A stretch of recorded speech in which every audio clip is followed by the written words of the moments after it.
Hello friends, കുറച്ച് ദിവസമായി നമ്മൾ വീഡിയോസൊക്കെ ഒന്ന് ഇട്ടിട്ട്.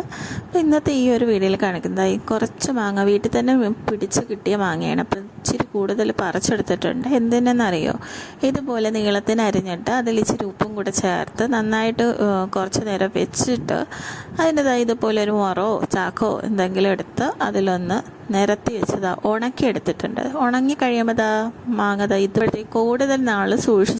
അപ്പോൾ ഇതിൽ നിന്ന് കുറച്ച് ഞാൻ എടുത്ത് ഇച്ചിരി വെള്ളത്തിൽ കോരാൻ വേണ്ടി വെച്ചിട്ടുണ്ടായിരുന്നു. അപ്പോൾ നന്നായിട്ടൊന്ന് കുതിർന്ന് വന്നിട്ടുണ്ട്.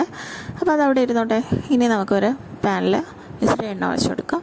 ഇച്ചിരി കടുകും നമുക്ക് ഉലുവ മുഴുവനായിട്ടാണ് ഇട്ടുകൊടുത്ത് ഒന്ന് പൊട്ടിച്ചെടുക്കാം.